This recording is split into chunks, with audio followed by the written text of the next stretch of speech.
Hello everyone, welcome back to my channel economics time. और आज के सेशन में जो टॉपिक हम डिस्कस करने जा रहे हैं that is absolute income hypothesis. देखिए, कंजप्शन से रिलेटेड 4 मेन हाइपोथेसिस हम इकोनॉमिक्स में स्टडी करते हैं।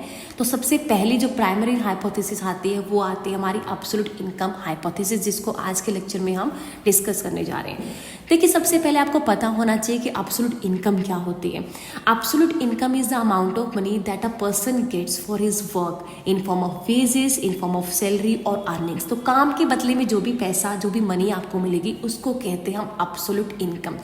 सो absolute income hypothesis is known as Keynesian consumption function, जिसको 1936 में केज ने दिया था, जिसमें केज ने कंजप्शन और इनकम के बीच में रिलेशनशिप को दिखाया था। ऑब्वियसली हमारा जो कंजप्शन है हमारी इनकम पे डिपेंड करता है। हमारी इनकम जब बढ़ती है तो हमारा कंजप्शन फॉर नो डाउट बढ़ेगा, राइट। तो ऐसे ही केंज कहते हैं कि consumption is a stable function of current income. To be more specific बात करें तो करंट डिस्पोजेबल इनकम, यानी जो आज के टाइम पे हमारे पास इनकम खर्च करने के लिए अवेलेबल है उस पे हमारा कंजप्शन डिपेंड करता है। यानी जो डिडक्शन, टैक्स डिडक्शंस होते हैं उसके बाद जो हमारे पास इनकम बचती है उसको बोलते हैं डिस्पोजेबल इनकम। तो कंजप्शन उसका फंक्शन है। तो और ये फंक्शन कैसा है? पॉजिटिव फंक्शन है। यानी जब इनकम बढ़ती है तो कंजप्शन बढ़ेगा, यानी पॉजिटिव रिलेशनशिप होती है कंजप्शन और इनकम के बीच।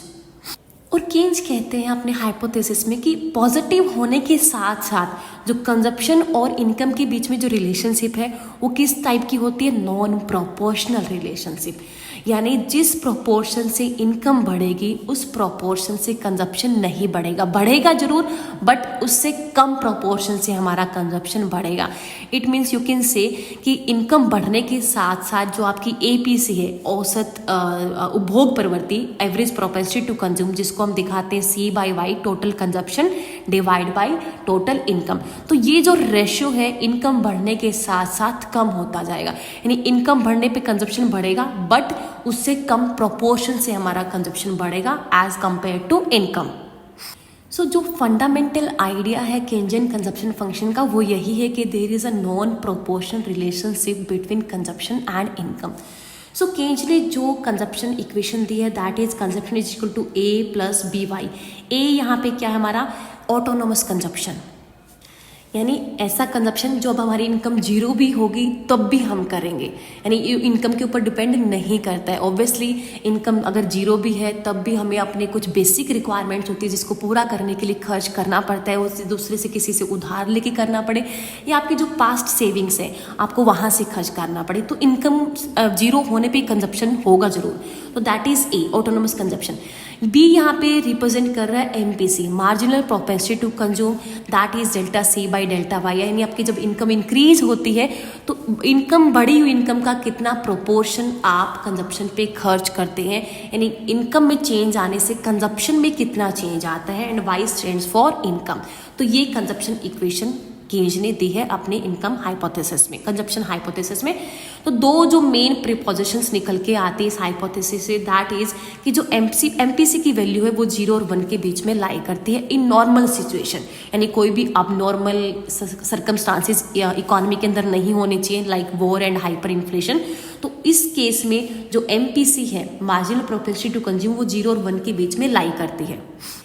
MPC का 0 और 1 होना दोनों ही एक्सट्रीम और रेयर सिचुएशन है। 0 होने का मतलब है कि आप आपकी इनकम बढ़ने पे बिल्कुल भी कंजप्शन पे आपका जो प्रोपोर्शन ऑफ जो एक्सपेंडिचर वो बढ़ नहीं रहा है, तो वो भी पॉसिबल नहीं है, वो सिर्फ अब नॉर्मल सिचुएशन में ही हो सकता है। 1 होने का मतलब है कि आप जो इतनी भी आपकी इनकम बढ़ती है सारा की सारी बढ़ी हुई इनकम आप कंजप्शन पे खर्च कर रहे हैं। तो ये दोनों सिचुएशन अब नॉर्मल सर्कमस्टांसिस में होती है। तो नॉर्मल सिचुएशन में MPC की वैल्यू हमेशा 0 और 1 के बीच में लाई करती है।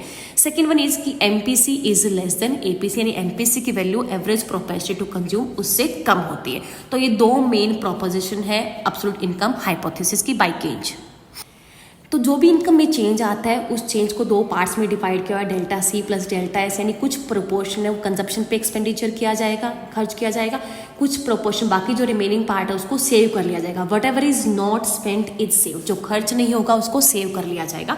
तो जब इनकम इंक्रीज होती है तो कंजप्शन भी इंक्रीज होता है और हमारी सेविंग भी इंक्रीज होती है, यानी कंजप्शन और saving never fall than before, कि बढ़ेंगे दोनों जरूर, भी कम प्रोपोर्शन से बढ़ेंगे, लेकिन दोनों बढ़ेंगे। वो पहले वाले जो प्रीवियस लेवल है उससे कम नहीं होगा कभी भी कंजप्शन और सेविंग का लेवल इनकम इंक्रीज होने पर। इस हाइपोथेसिस को आगे डायग्राम के जरिए दिखाया हुआ है। एक्स एक्सिस पे इनकम को लेके चले, वाई एक्सिस पे कंजप्शन और सेविंग को ले चले। ये 45 डिग्री पे ओ वाई लाइन है, that is income line, Y is equal to C plus S. इस लाइन की हर पॉइंट जो है वो इक्वल डिस्टेंस पे है वर्टिकल और हॉरिजेंटल एक्सिस से, यानी वाई जो टोटल हमारी इनकम है that is equal to C plus S, यानी कंजप्शन और सेविंग का जोड़ यहाँ पे हम जहाँ पे वाई एक्सिस पे हम लेके चल रहे हैं consumption and saving, and axis पे इनकम को लेके चल रहे हैं। ये हमारा कंजप्शन फंक्शन है सी डैश। ये वाला पोर्शन है, ये ऑटोनोमस कंजप्शन को दिखाता है कि जब इनकम जीरो भी होती है तब भी हम कुछ न कुछ जो एक्सपेंडिचर है वो कंजप्शन पे करेंगे फॉर आवर बेसिक रिक्वायरमेंट्स, उसको पूरा करने के लिए। तो आप देखेंगे कि इनकम बढ़ने के साथ साथ हमारा कंजप्शन भी राइज कर रहा है। देख सकते हैं आप, कंजप्शन हमारा बढ़ रहा है। इनकम जब बढ़ के वाई से वाई1 हुई, कंजप्शन हमारा देखेंगे, कंजप्शन देखिए आप, सिर्फ कंजप्शन में इतना चेंज आया, ये वाला पोर्शन। कंजप्शन बढ़ रहा है लेकिन लेस देन प्रोपोर्शनेटली, कि जिस प्रोपोर्शन से इनकम बढ़ रही है उस प्रोपोर्शन से हमारा कंजप्शन नहीं बढ़ रहा है। जो डिफरेंस है वो कहाँ जा रहा है, वो सेविंग्स पे जा रहा है, कि इनकम बढ़ने पे हमारा कंजप्शन बढ़ेगा लेकिन कम अनुपात में बढ़ेगा। जो बचा हुआ जो हमारा इनकम का पार्ट है, बढ़े हुए इनकम का पार्ट, उसको हम क्या करेंगे, सेव करेंगे।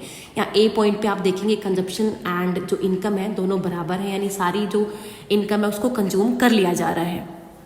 सेविंग यहाँ पे जीरो है। इससे पहले बात करेंगे तो कंजप्शन ज़्यादा है, इनकम कम है, यानी यहाँ पे हम डिस सेविंग को दिखा रहे हैं, यानी हम अपनी पास सेविंग्स को खर्च कर रहे हैं या किसी से उधार लेके खर्च कर रहे हैं। जैसे जैसे आगे इनकम बढ़ेगी तो हमारा सेविंग वाला जो गैप है वो इंक्रीज होता जा रहा है, A1 B1 A2 B2। तो ये दिखाता है कंजप्शन और इनकम के डिफरेंस को, राइट। तो ये ही हाइपोथेसिस जो एब्सोल्यूट इनकम हाइपोथेसिस है वो यही कहती है कि कंजप्शन और इनकम के बीच में एक पॉजिटिव और एक नॉन प्रोपोर्शनल रिलेशनशिप पाया जाता है। इनकम बढ़ने पे कंजप्शन बढ़ता है लेकिन उससे कम अनुपात में बढ़ता है। जिस अनुपात में इनकम बढ़ती है उस प्रोपोर्शन से कंजप्शन हमारा नहीं बढ़ता है, यानी इनकम बढ़ने के साथ साथ हम फिर सेविंग भी करने लगते हैं, तो सेविंग वाला जो रेशियो बढ़ने लगता है। So that's all about absolute income hypothesis. Thank you.